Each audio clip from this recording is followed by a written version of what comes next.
My father stole $12,000 from me and blamed it on my little sister. Now our family is falling apart. I, 28M, never thought I'd be writing something like this, but I need to get it off my chest. What my father did has completely destroyed whatever trust one had left in my family. I've always been the responsible one. The one who saved, worked hard, never asked for much. When I was 19, I started working part-time jobs, saved every penny I could, and eventually managed to build up around $12,000 over the years. It wasn't much compared to some people, but for me, it was everything. That money was my safety net, my dream to finally move out and start my own life. My father, on the other hand, has always had money problems.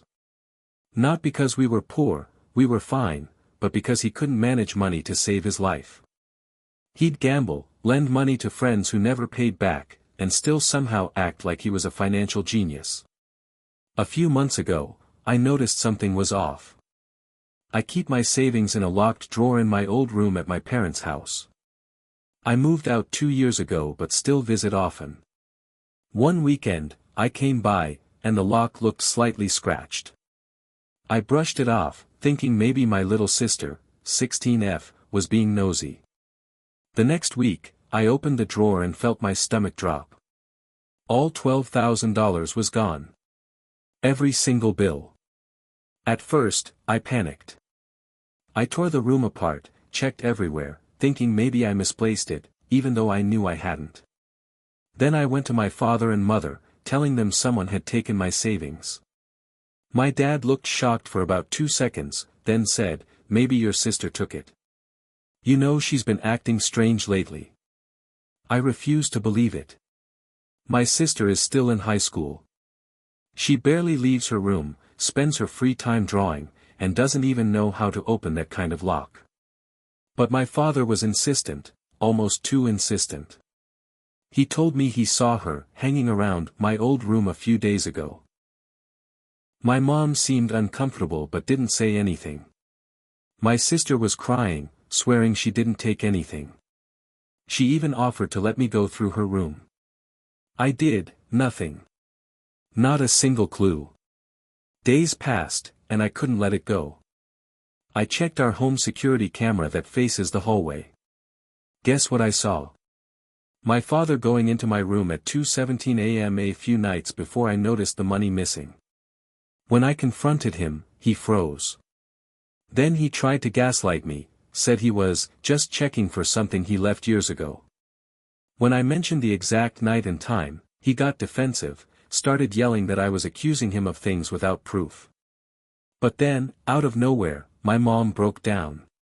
She said, "He took it. He said he'd put it back after paying some bills." I stood there, speechless. My father didn't even deny it anymore. He just looked at me and said, "You're my son. You should understand. Family helps family. Family helps family. You stole from me and blamed my little sister for it." I was beyond furious. I told him he wasn't my father anymore and that I wanted nothing to do with him. He tried to guilt-trip me, "You'll regret saying that one day." I didn't care. I went to my mom later, asked why she didn't stop him or tell me sooner. She said she was scared. Scared of what would happen if she went against him. That broke me even more. Now my family's split. My sister barely talks to dad. My mom's stuck in the middle, constantly crying. And me? I'm done. I've cut off contact. I'm saving again, but this time, in a bank account under my name only, and far away from that house. It's been months, and my father still hasn't apologized. He texts sometimes, acting like nothing happened. He even said, "We should all have dinner soon. Like old times." I replied with one word, "No." Because family doesn't steal from you. Family doesn't lie. And family sure as hell doesn't ruin the relationship between siblings to cover their own mistakes. It's been about 6 months since I last saw my father in person.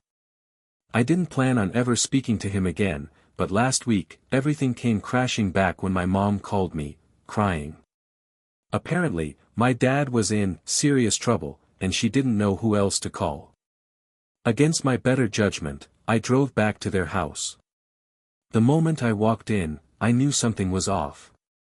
My father was sitting at the kitchen table, pale, shaky, and quiet, nothing like the loud, confident man who once told me, "Family helps family," after stealing from me. My mom said he'd been getting calls from loan collectors. I immediately felt my stomach twist. Loan collectors? I sat down and told him, if this is about the $12,000, forget it. I don't care anymore. I just want to know the truth.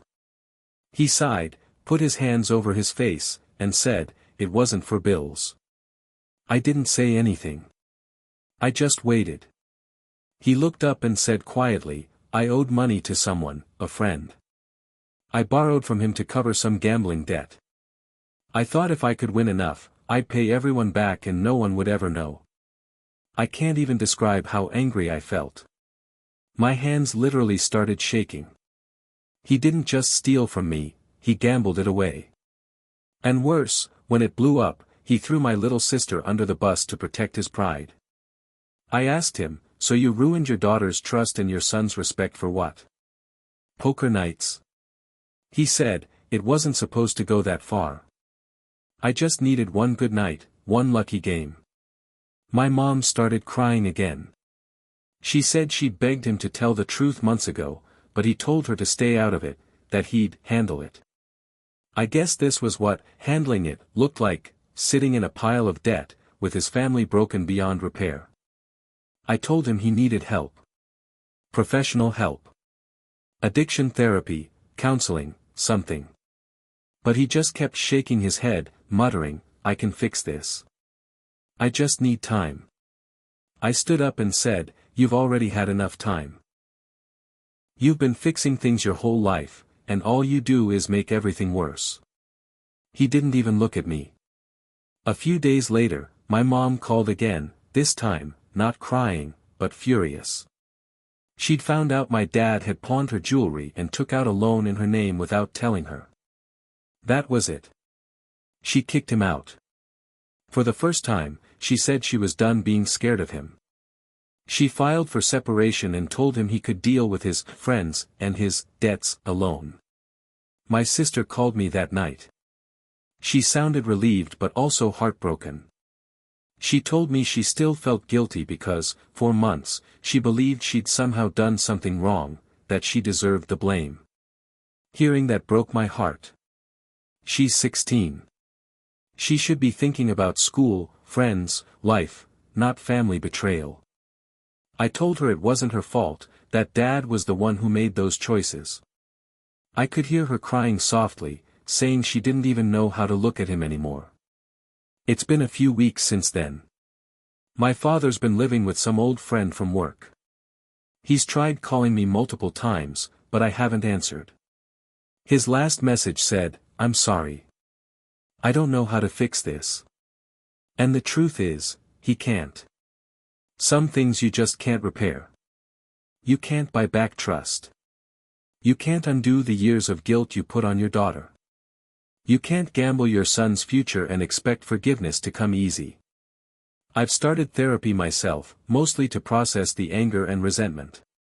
My therapist said something that stuck with me, when someone betrays your trust, it's not your job to make them comfortable again. I've finally accepted that. My mom is staying with me for a while, getting her own life back on track. My sister visits often, and we've gotten closer than ever. We talk about moving out together once she finishes school, a fresh start, away from all this chaos. As for my father, I don't know what his future looks like. But I do know one thing, he's not part of ours anymore. He made his choices, and we're finally making ours. It's been almost 3 years since everything fell apart. My mom rebuilt her life. My sister graduated high school and is in college now, studying art, something my dad used to call a waste of time. I've moved to another city, got a decent job, and finally feel like I can breathe again. For the first time in my life, I wasn't waking up angry. I wasn't looking over my shoulder wondering what lie would come next. I was just free. Then last month, I got a call from an unknown number. Normally I don't answer, but something in me said I should. It was my father. His voice was weaker, slower. I could hear the years in it. He said, "Hey, son, it's me. I'm in the hospital." For a few seconds, I couldn't say anything. It felt like the air got sucked out of the room. He told me he'd had a mild stroke and didn't have anyone else to call. His friends, the same ones he gambled with, were gone. My mom, of course, didn't want to see him. My sister refused to pick up his calls. And somehow, he turned to me. I told him I'd think about it. But when I hung up, I just sat there, staring at my phone, my heart pounding. The next day, I went. Not because I forgave him, but because I needed to see for myself what was left of the man who destroyed so much. When I walked into that hospital room, I barely recognized him. He looked smaller. Older. Like a shell of who he once was. His eyes lit up when he saw me, and for a brief second, I saw the father I used to love, before the lies, before the betrayal. He tried to smile and said, "You came." I just nodded. He started talking, about the past, about mistakes, about how he didn't know what he was doing. I let him talk. I didn't interrupt. I didn't yell. I'd spent enough years doing that in my head. Finally, he said, "I wish I could take it all back. The money, the lies, all of it. I lost everything that mattered." I told him, "You didn't lose it. You threw it away." He didn't argue. He just nodded, tears in his eyes. He said he'd been going to counseling for gambling, that he'd been clean for over a year. He said he was sorry for blaming my sister. Then he asked the question I knew was coming. "Can we try again? Just as a family?" I looked at him for a long time. The heartbroken part of me wanted to say yes, the kid inside who used to look up to him. But the adult in me, the one who had to pick up the pieces of what he broke, knew better. I told him, "I'm glad you're trying to be better.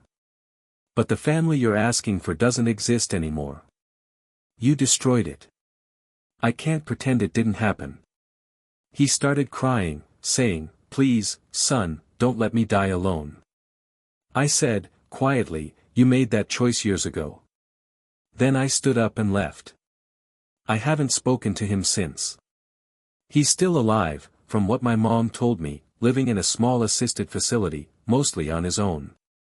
She visits sometimes, not because she loves him, but because she's kind.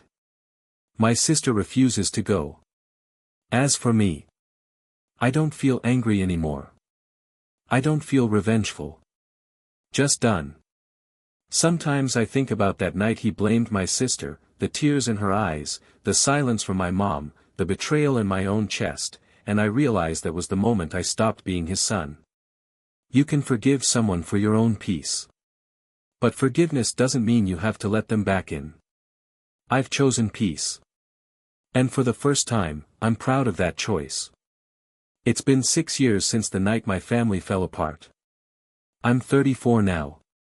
My sister just turned 22, and she's thriving, working as an illustrator, traveling, living the life she used to dream about when things were bad at home. Mom sold the old house a year ago. She said it felt like walking out of a haunted place, too many ghosts, too many memories that never let her sleep. And my father, he passed away last winter. He'd been in and out of hospitals, struggling with his health for a while. I found out from my mom, who called me on a cold January morning. Her voice was quiet. "He's gone," she said. Peacefully. I didn't say much. I just sat there, the words echoing in my head.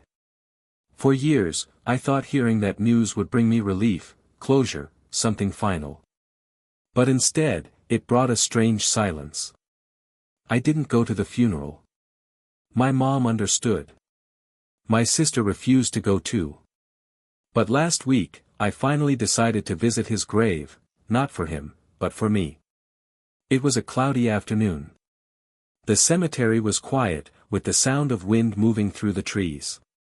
His headstone was simple, just his name, birth and death dates, and the words, "Forever in our hearts." For a long time, I just stood there, not knowing what to feel. Then, slowly, I started talking. Not loud, just enough that my voice trembled in the air. "I hated you for a long time," I said. "You broke something in us that can never be fixed. But I also know you were sick, with pride, addiction, and fear. You didn't just steal money, Dad. You stole trust. You stole time. You stole peace." I paused, feeling the cold wind brush against my face. "But I'm not here to curse you. I'm here because I'm finally done carrying it." I told him about Mom, how she's smiling again. How she planted a little garden outside her apartment. How my sister painted a mural in her new city, one that's now featured in a local magazine. How I bought my first home last year. How I keep my savings in the bank now, and how I've learned to live without waiting for someone to hurt me next. I told him we made it. Without him, yes, but we made it. For the first time in years, I didn't feel bitterness. Just quiet. Just peace. Before I left, I put down a folded note on his grave. On it, I wrote only 3 words. "I forgive you." Not because he deserved it, but because I did. As I walked away, I realized something I never understood before: forgiveness isn't about letting someone back into your life. It's about letting yourself move forward without the weight of their shadow. That day, I finally did. I got into my car, looked one last time at the grave through the window, and whispered, "Goodbye, Dad." Then I drove away, not as the son he betrayed, but as the man who finally set himself free.